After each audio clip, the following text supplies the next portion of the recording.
여러분 안녕하십니까? 말씀으로 하루를 여는 천수답의 새벽 묵상에 오셨습니다. 오늘은 욥기서 21장을 바람 같은 위로라는 제목으로 함께 묵상하겠습니다. 21장에서 욥의 고민은 절정에 이르게 됩니다. 뒤로 넘어져도 코가 깨진다고 자신의 처지는 못 죽어서 사는 고통스러운 삶인데 반하여 악인들은 고통도 없이 만사가 형통한 것 같은 이해할 수 없는 현실 앞에서 생각만 해도 소름이 돋고 미칠 것만 같았습니다. 그런데 친구들이라고 와서 도덕군자 같은 소리만 하고 있으니 욥의 억울함은 한층 고조되기만 할 뿐이었습니다. 사필귀정이니 인과응보니 하는 현실 세계와는 전혀 딴판인 이야기들만 늘어놓는 벗들의 위로가 그의 귀에는 바람 같은 위로일 뿐이었습니다. 그래서 그는 그의 하소연을 사람이 아닌 하나님께 대하여 내뱉고 있는 것입니다. 어찌하여 악인이 생존하고 장수하며 세력이 강한가? 그들의 후손이 앞에서 그들과 함께 굳게 서고 자손이 그들의 목전에서 걸어가구나. 그들의 집이 평안하여 두려움이 없고 하나님의 매가 그들 위에 임하지 아니하며 그들의 수소는 새끼를 베고 그들의 암소는 낙태하는 일이 없이 새끼를 낳는구나. 물론 모든 악인이 다 형통하고 무탈한 것이 아니라는 것을 욥이 모르지는 않았지만 의인이 흥하고 악인이 망해야 하는 그런 일반적인 기대와는 달리 악인들도 오히려 평안하고 잘 사는 것을 목격하면서 본인에게 닥친 고난이 점철되었을 때에 세상의 모든 것들이 뒤죽박죽된 것 같은 영적 시련에 들어가게 된 것입니다. 우린 이런 케이스들을 살아가면서 수도 없이 보게 되고 악인들은 흥하면서 비웃듯 전능자가 누구이기에 우리가 섬기며 우리가 그에게 기도한들 무슨 소용이 있느냐고 소리칩니다.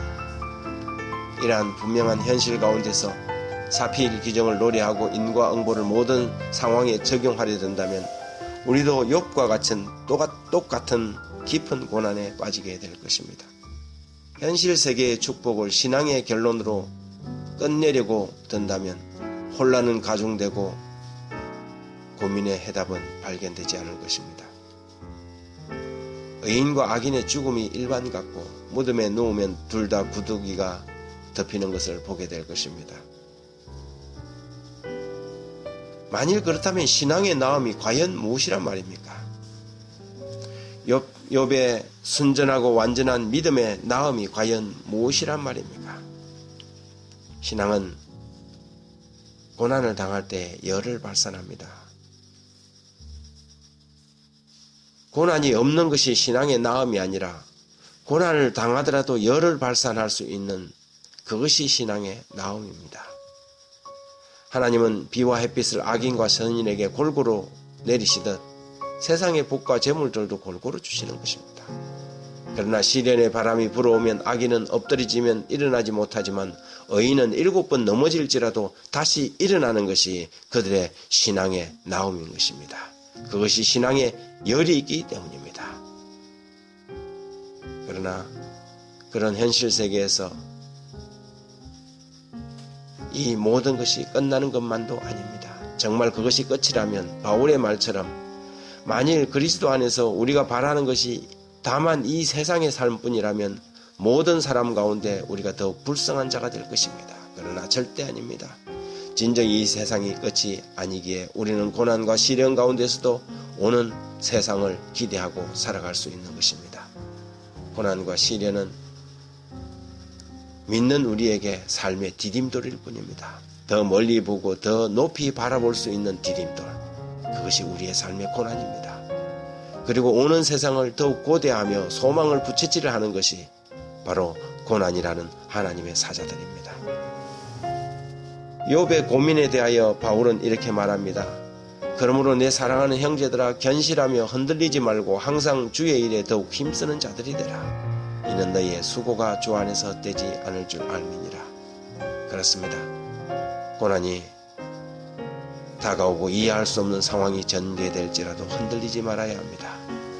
그분이 살아계시고 우리의 믿음이 헛되지 않을 것을 그날이 속히 다가오고 있기 때문입니다. 사랑하는 하나님, 때론 이해할 수 없는 상황이 전개되고 악인이 보란듯이 비웃으며 우리의 고통을 즐길 때 주님 그때에도 흔들리지 않는 믿음의 사람이 되길 소원합니다. 사필 규정이 어이없이 무너지고 더 이상 심은 대로 거둔다는 진리가 현실에서 통하지 않는 듯 보일 때라도 참아 기다리는 믿음의 여유를 허락하여 주옵소서. 악인의 형통을 부러워하지 않게 하시고 보상이 목적이 아니라 믿음 그 자체가, 주님을 사랑하는 그 사실 자체가 보람이 되게 하셔서 결과에 상관없이 행복할 수 있는 지혜를 배우게 하여 주옵소서. 예수님의 이름